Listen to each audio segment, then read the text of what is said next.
Nanto's here.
Project Astralis really ended so soon?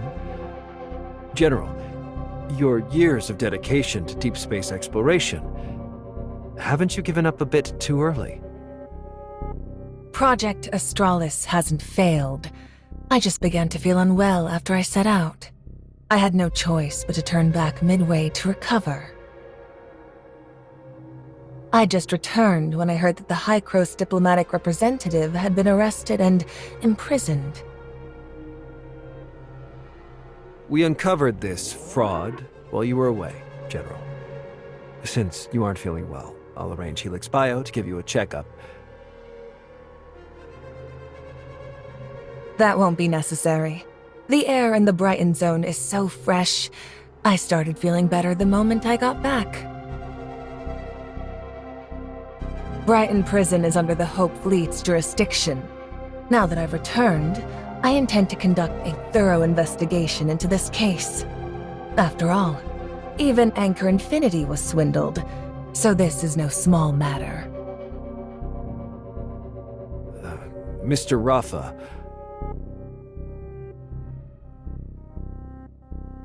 I'll be taking the prisoner now. Thank you for overseeing the prison in my absence, Mr. Nanto. You've been juggling countless responsibilities. Please take this opportunity to catch your breath. Please coordinate the remaining handover with Alexander. 25925, you're coming with me. I'll interrogate you myself at Hope Fleet headquarters. General, you've always treated your subordinates with kindness. Thank you for thinking of me. I'll make sure Mr. Rafa hears of your thoughtfulness and diligence. I'll leave it to you then. Thank you.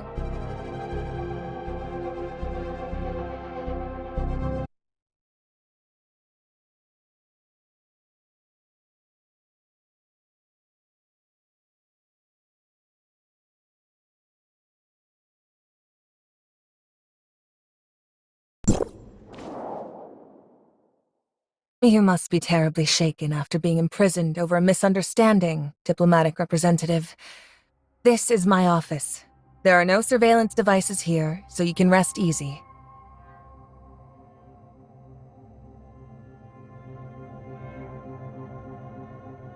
Yes, that's me.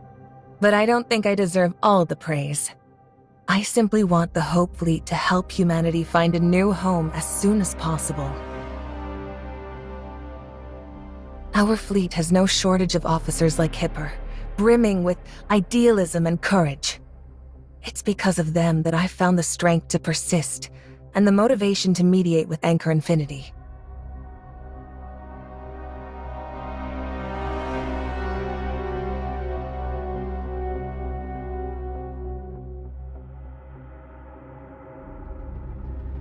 Nanto is young and hot-tempered. As far as I'm aware, all of this was his own doing while Mr. Rafa was unwell. Speaking of Mr. Rafa, I need to go apologize to him. After all, I wasn't able to carry out Project Astralis, which he supported despite everyone else's objections.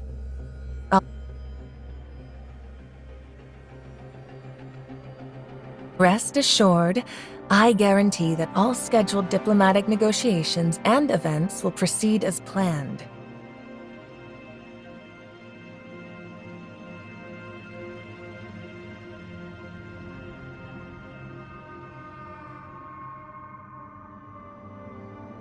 So, the High Cross diplomatic representative is just hiding out here, taking it easy? They've been in and out of the brain interface room countless times this week, and having just gone through a major battle, it's perfectly normal to fall asleep after finally relaxing.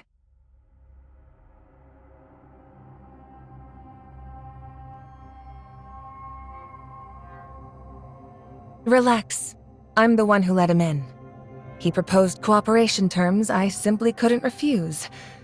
Once you hear them, you might find them hard to refuse too.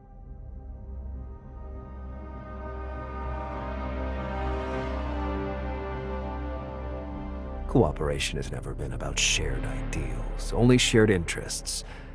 You want to find Bagus, and so do I. You can't stand Rafa, and neither can I.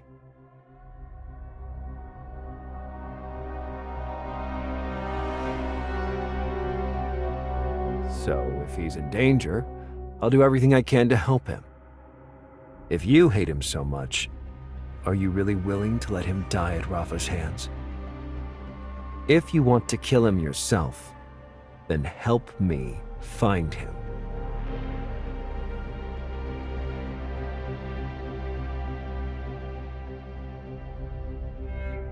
I can leverage every privilege and connection I have in Anchor Infinity, and do everything in my power to get you any information you need.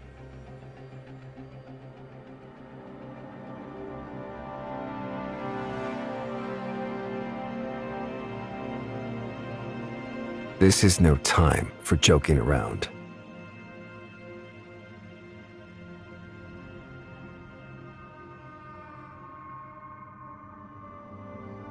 Bagus is in a predicament much like Shirley's.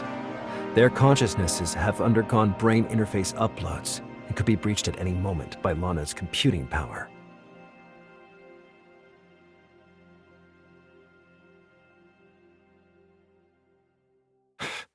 Now is not the time to be playing the enemy of my enemy is my friend games.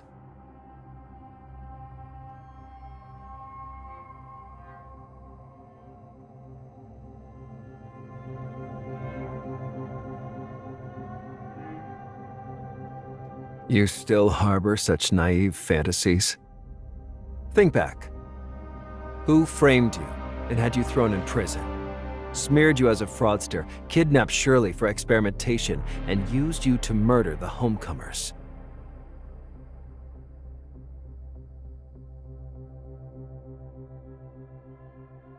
I think you may still have some misconceptions about Rafa, Anchor Infinity, and Nanto, diplomatic representative. I didn't get a chance to mention this earlier. I only only made it to the prison in time and saved you from Anchor Infinity because of an encrypted message from Nanto. He's the one who sent me back to vouch for you. I'd say that's more than enough to demonstrate his sincerity. And don't forget, without my support, you can't verify your identity, let alone negotiate with Rafa.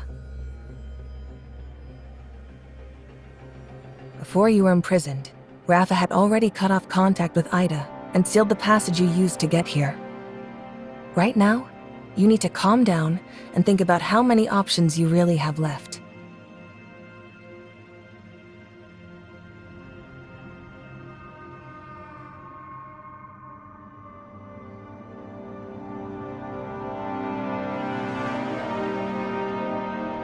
Nanto, the diplomatic representative has already made themselves perfectly clear. Cooperation requires good faith from both sides, and the support you gave to spring them from prison was plainly not enough. Then allow me to give you a deeper understanding of Rafa. He never cared about the Kailians. After Apex fell, Anchor Infinity became the sole power, and his habitat exploration plan is just a pretense to placate the Kailians. Odin's Tavern, which was built by Aglaia, was originally a contact network that Apex used to sponsor the homecomers. After Asurada's death, Rafa ordered me to keep Odin's Tavern running in secret, channeling whatever aid the pirates needed. This is Lana's strategy for Rafa. Impose authoritarian rule to drive the Kailians into piracy. Use those pirates to bog down the Hope Fleet. And finally, have the Hope Fleet crack down on the real homecomers. That's it. In recent years, the Hope Fleet hasn't carried out any real expeditions beyond cracking down on pirates. And those so-called expeditions are really just insect cleanup operations in the mine for Anchor Infinity.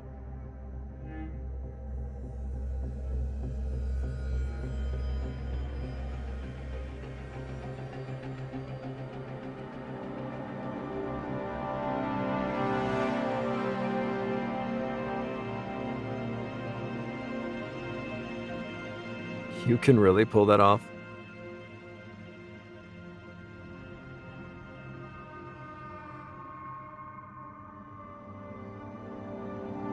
Of course. Every Hope Fleet vessel is built by Anchor Infinity and fitted with the Lana Smart piloting system. So long as space-time turbulence doesn't cut Lana off, the ships can only be flown by her.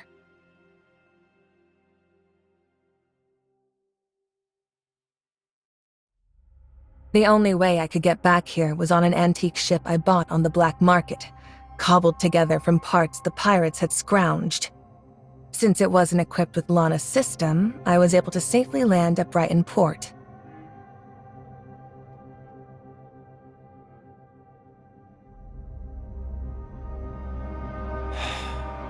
What's your plan then?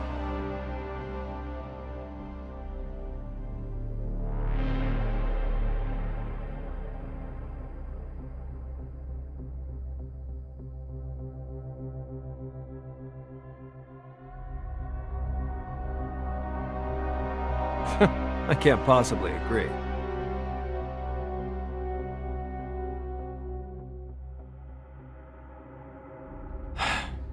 If you help me rescue Bagus, I guarantee I'll be the one who wins next time.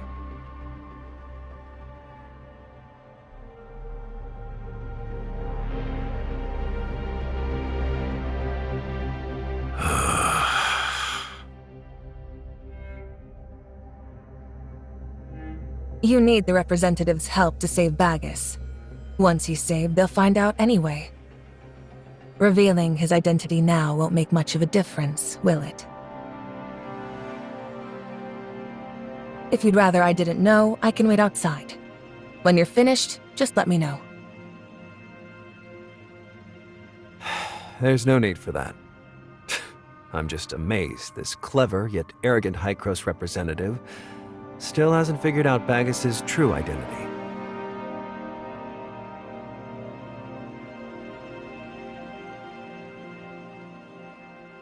Lana's computing server is down, so she has no eyes on the prison, except at the key entrances and exits. To keep the prison under control, I have to temporarily stand in for Lana. I take it you uncovered Bagus's identity in prison. 50 years ago, back in her homeland of Asperia, Miss Aglaia struck up a friendship that crossed generations with the founder of Odin's Tavern.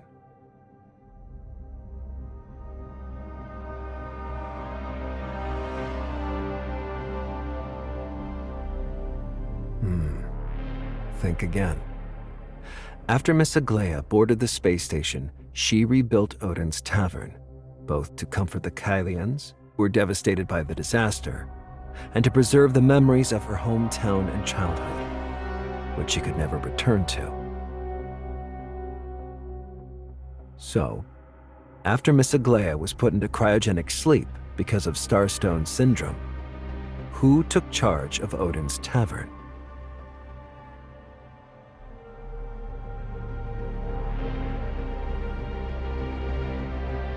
But Aserada is already dead. Who do you think he trusted most before he died?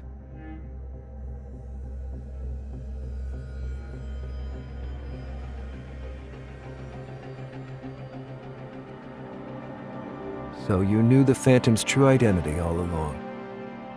No wonder you linked me to his death so early on. But unfortunately, you hardly know him at all. At that time, he was suffering from Starstone Syndrome, and even the special medicine had no effect on him. Because of his poor health, he even cut back on attending the Apex meetings.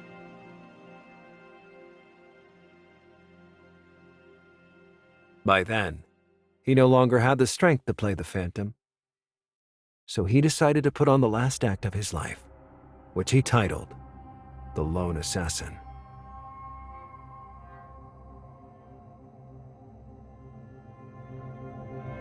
It's said that while he was on Asperia, he read some classics from his home planet. One story told of a martyr who, in order to overthrow the enemy king, allowed an assassin to behead him. Then the assassin presented his head as a gift to the enemy king. The king received it personally, giving the assassin the opportunity to strike.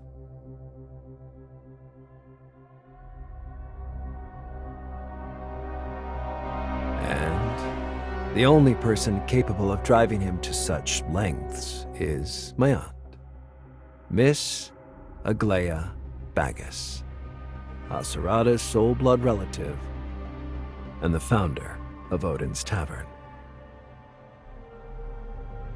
How's that even possible? This...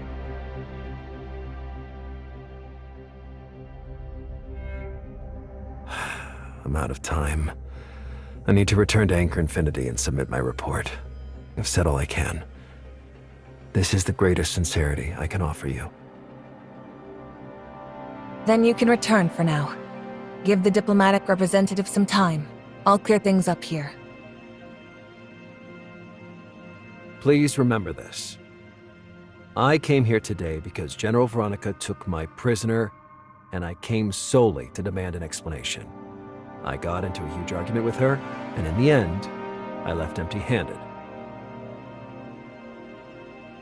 I gave Anchor Infinity's director of the Safe Navigation Department a severe scolding in front of Hykros' diplomatic representative, and Director Nanto swore to properly repay me for today's treatment. Of course.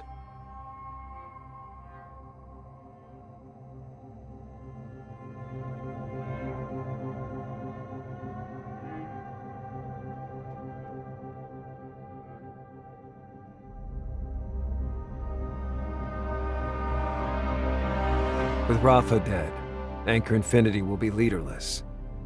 A bunch of fat fools hardly worth worrying about. Soon enough, I'll control not only Anchor Infinity, but also the nearly completed Third City. Among the Todd family legacy, Odin's Tavern can unite all the pirate factions, and the Apex servers can store Lana after her source permissions are rewritten.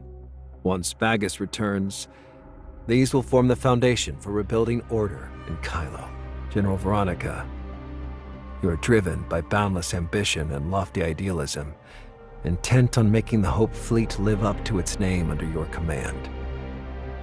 But if you take the helm of Kailo, the strain of long-range expeditions will inevitably bleed it dry. Diplomatic representative, neither you nor Hykros are worth trusting.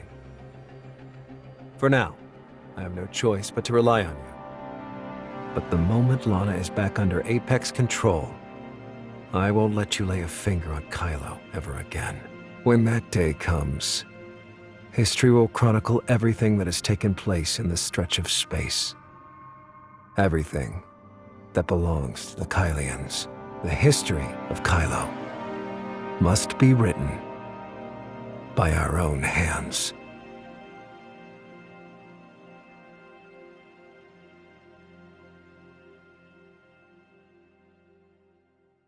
I know you need time to think. I can give you that, but not much. A day at most.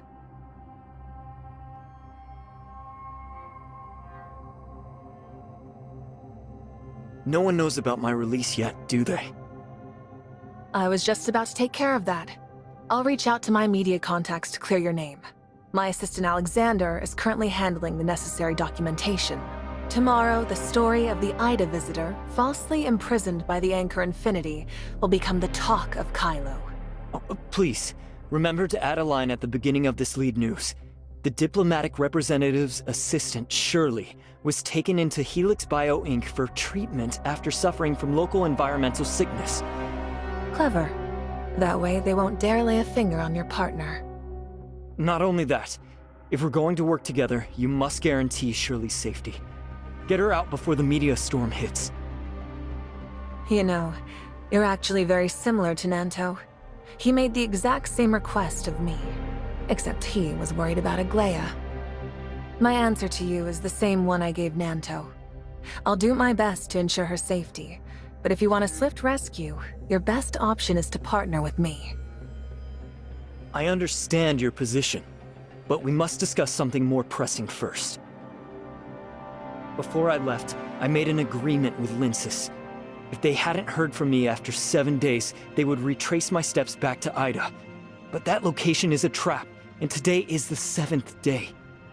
Now that you broke out, Rafa is going to put the entire Brighton zone on high alert. Even if Lana is running on empty, she's still going to be breathing down our necks. What exactly is going on with this Lana? And how is Rafa using her to control Kailo? 50 years ago, Kailo constructed the Ark space station. Back then, the station's AI was called Noah.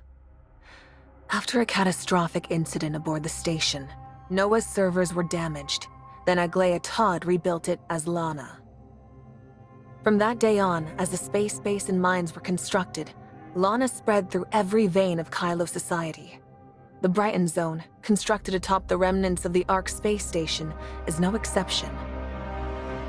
So, what's going on with your Hope Fleet headquarters? After Kailo established contact with Hykros, Lana soon faced a shortage of computational power. This wasn't unusual. During Kailo's years of rapid reconstruction, Lana often ran into similar shortages. The reconstruction of infrastructure requires the AI's power, but in order for the AI to take over the new facilities afterward, we must increase her processing power. The same logic applies to contacting Hykros and establishing a secure channel. I was fed up with Rafa using Lana to spy on the fleet, so while the channel was being set up, I used saving processing power as an excuse to cut her loose from the Hope Fleet. How are you supposed to do that? Your spaceship can't run without Lana, can it? Before Lana took control of the spaceship, or when the Kailians couldn't get AI Noah online, how do you think we managed to pilot the spaceship and explore space? Simply put, I rebooted the fleet's old systems that Lana phased out, and trained the necessary personnel. I've staked my claim. I call the shots in every sector where those systems run. I gave up the fleet's navigation and Brighton prison surveillance, made Rafa sign the agreements, and rolled out the old system across the fleet in place of Lana's. So, now that Hykros and Kailo are in touch, Lana's not keeping an eye on the Hope Fleet HQ anymore? Lana has no control over the fleet's confidential comms, provision pods, or energy transport systems when they run outside the spaceship. This is a recent change, isn't it? How much prep could you possibly manage in so little time? Are you really confident you can take down Anchor Infinity? You want to head back to Or-Zero? I'll get you a fleet pass for the Space Rift. Oh, and could you also take this handwritten letter to Hipper for me?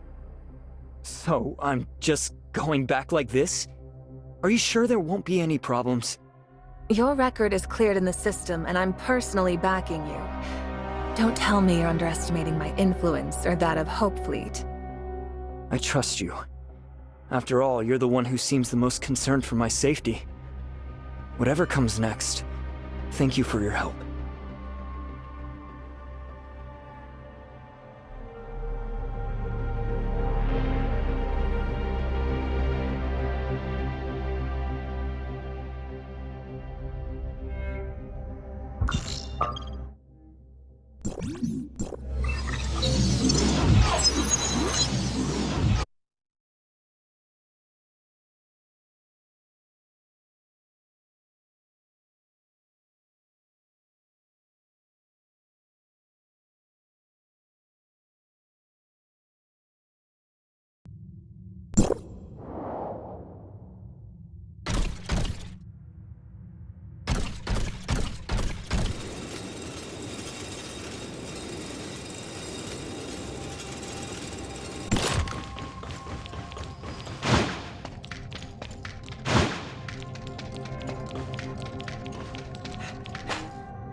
Hey, Hipper. It's been a while. You? What are you doing here? I'll explain everything later. Where's Linsis? Today's the 7th day. I rushed back to check on her. She must not go to those coordinates I gave her. You look like you panicked. Once you reached the Brighton Zone, Linsis moved Helene and Carrot to a new safe house and launched a 7-day non-stop live stream. Wait, is she live streaming right now?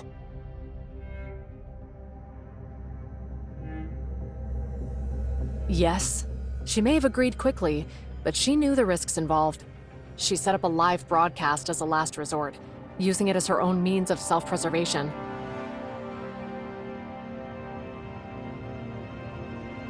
I'll contact her immediately. Hey, what is it? I'm juggling a lot right now, so make it quick. Linsis, it's me. I've returned safely and I'm here with Hipper.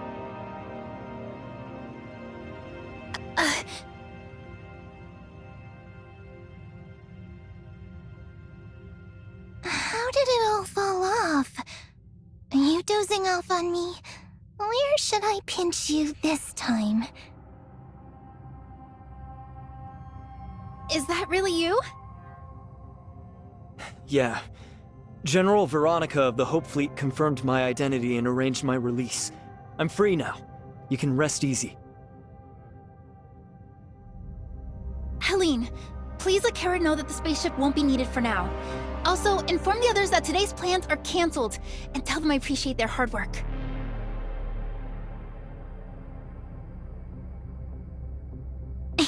Got it.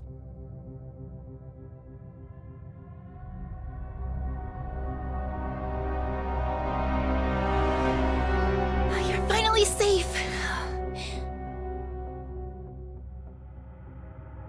Linsis? Linsis! Don't worry. She was on edge for 7 days, and now that she's finally relaxed, she couldn't stop herself from dozing off. Just let her keep streaming while she sleeps. I see.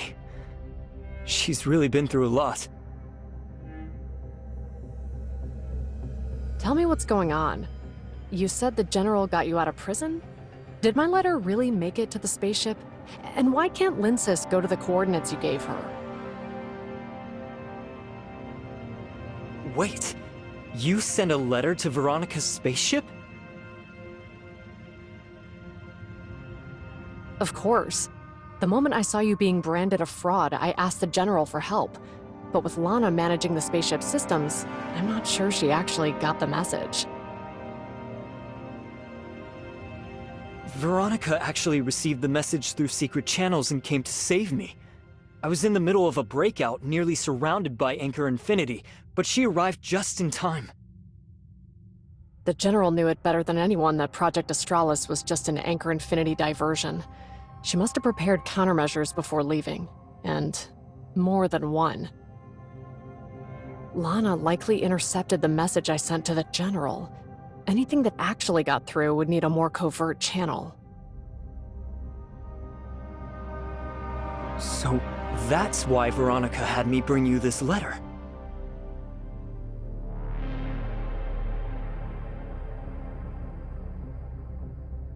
Let me guess. She wants you to talk me into working with her?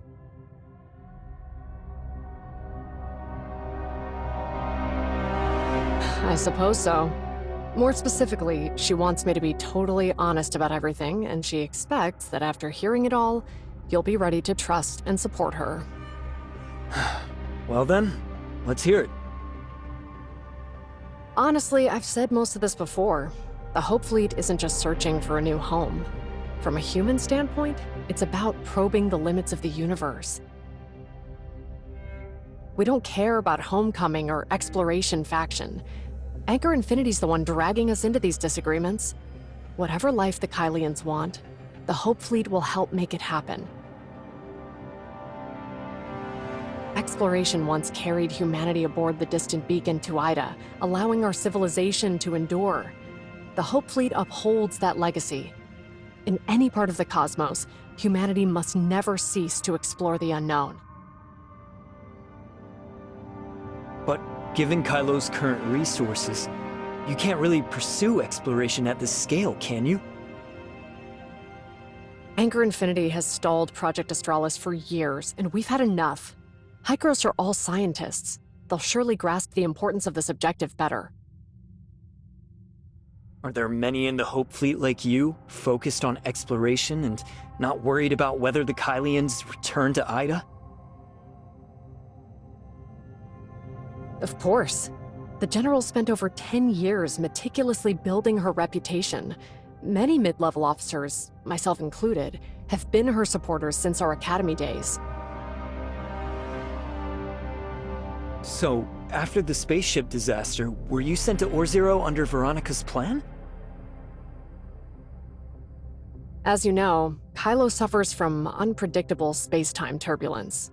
Pirates, desperate for cover, risk navigating it, while Anchor Infinity and the fleet only take the safest routes.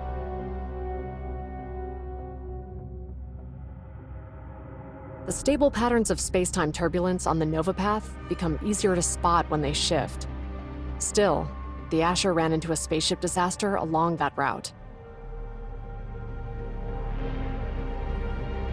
This much computational error can only mean one thing. Lana is dealing with an unprecedented shortage of computational power. You mean the spaceship crash Carrot had before arriving in Hesperia, right? Hykros should have been in contact with Kailo by that point. Veronica said keeping the communication channel with Hykros running drained a lot of Lana's computing power. By the time the Asher incident occurred, the missing power should have been restored.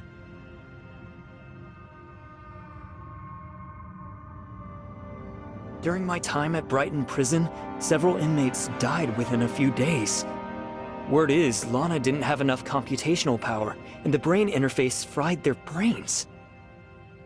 Lana's computational power is clearly deteriorating. If this is tied into the recent rumors about the construct of habitable areas, it suggests the project is running into major trouble. Now that Lana's computational power is hitting these limits, Anchor Infinity will inevitably have trouble keeping strict control over the universe. This seems like an opportunity you can't let slip by. That's why, after the spaceship disaster, the General immediately assigned me to Kailo's key Zeronium supply site, or Zero. My presence ensures operations run much more smoothly. According to the letter, your presence has significantly boosted the General's odds of success. The General has great faith in you, calling you a decisive striker and an indispensable force. Your actions have already destabilized Kailo. Should you refuse to cooperate, the General may see no alternative but to risk everything and authorize Rafa's assassination. Win or lose, the fallout will consume Kailo. Let me think this over a bit more. I can't shake the feeling that there's something I'm still missing. All right, I need to deal with something. You can stay in this room for now.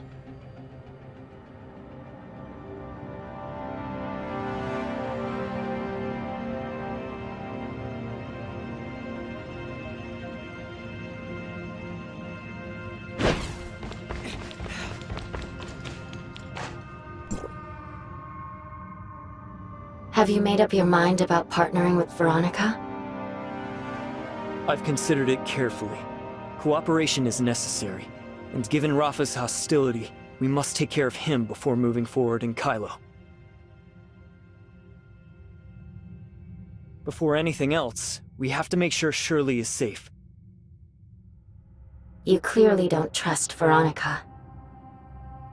No, it's because I trust her that I'm wary. Her talents, ambition, and strategies are unmatched, but those qualities make her the kind of person who might sacrifice others. Veronica's main goal is taking down Anchor Infinity and securing Lana's root access. Against that, how concerned do you really think she is about Shirley? If push comes to shove, she wouldn't pick Shirley. But try not to worry. I haven't had a moment of rest since arriving. Helix Bio Inc.'s machines are incredibly handy. With them, I've optimized Shirley's human-machine loop, so she can now bypass space-time turbulence interference. Lana didn't catch you, did she? Ever since you broke free, Lana's computational power has been fading. She can no longer study Shirley, and is left with nothing but a rudimentary brain interface prison. What about Shirley now?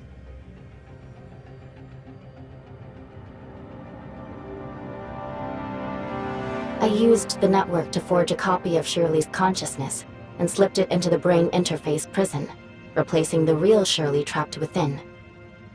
I originally intended to bring her here to meet you.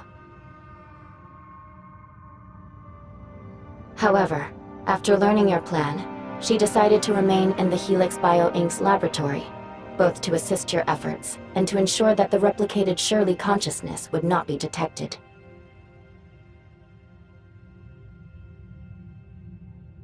If it weren't for me, Shirley wouldn't have had to go through all this.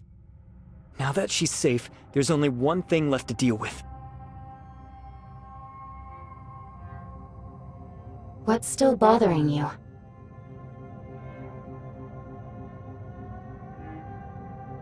I'm considering Baggis's motives.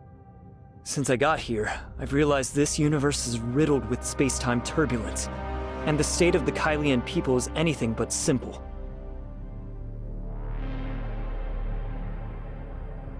Finding Baggis on my own is nearly impossible. He must be after my half of the source code, so I've decided to deliberately expose myself and draw him out. He's not just hiding. He's vanished. I've tried to trace Baggis while staying under Lana's radar, but there's no sign of him. He doesn't seem interested in your half of the source code at all. He's actively avoiding you. Is he really hiding? Maybe he's scared you'll claim his half. Why do I feel the same way? I thought he wanted my half of the source code to open the hyperspace gate and welcome the master he mentioned. He's in Kailo. How is he supposed to open the hyperspace gate? There's no Tower of Fantasy or Gestos, and he only holds half the source code. What if it's here? With the Ore-Zero samples Shirley provided, Hykros has already shown that Zeronium and Omnium are identical. So, Kailo has always been capable of building the Tower of Fantasy. But what about Gestos? Couldn't Lana step in for him? You think too little of Gestos. No, of me. I'm an evolved, dimensional quantum supercomputer powered by Omnium itself. Lana and I aren't in the same league. Even if Kailo had an Omnium reactor, she still couldn't start Origin Resonance, much less open a hyperspace gate. If she were a dimensional quantum supercomputer, I couldn't have appeared here like this, and I certainly wouldn't have been able to help you escape. Let's think about it from Baggis's perspective. If he wants to get the hyperspace gate running, the Zeronium device in Kailo could be adapted into an Omnium reactor. The dimensional quantum supercomputer he's missing? It's going to have to be Lana in the end.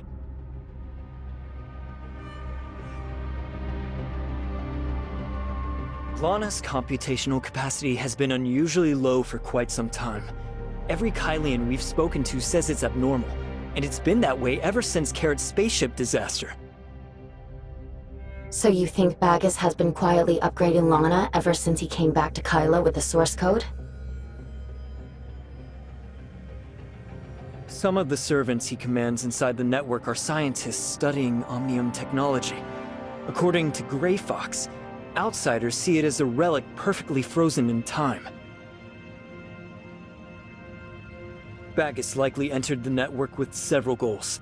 Beyond obtaining the perfect authorizer source code, he may have accessed technical documents related to Gestos' historical system upgrades. The closer you get, the more nervous he becomes, racing to finish Lana's upgrade. The prison's brain interface is already surging with extra power.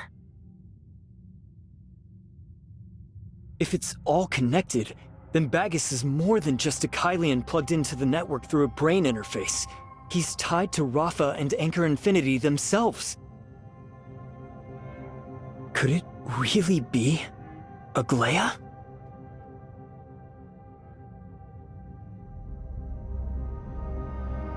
Are you really asking me, or just yourself? Whatever happened in Kailo, I can hardly believe it's truly her. But if it's not, then who exactly is Baggis? And how is he tied to Rafa?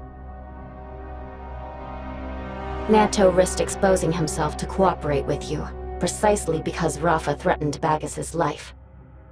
To Nanto, the name Baggis is nothing more than Aglaia's code name. According to the latest intelligence, Rafa has lined up someone to take Baggis's place and grab Lana, so we believe there is a 78% probability that he intends to harm Aglaia.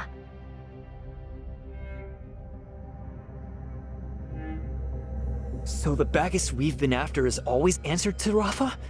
And Aglaia, frozen in those pots. Was this all Rafa's scheme from the start? That also explains why you were imprisoned. Once you become a prisoner in Brighton Prison, they use brain interface to pull data straight from your mind. Without me, your source code would have been gone long ago. So, what made you think they would go after Shirley? To them, Shirley is a complete technical dossier on the Angel of Clemency. It's only natural that Helix Bio Inc. would want to study her. If our assumptions hold, Rafa and Baggis are working together, orchestrating everything while waiting for Lana's upgrade to finish. Once it's complete... then they'd end up with half the source code, an omnium reactor, and a dimensional quantum supercomputer.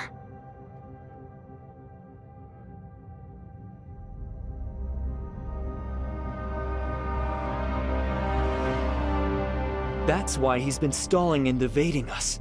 He's closing the power gap between us. Once Lana completes her upgrade, their focus will shift entirely to me.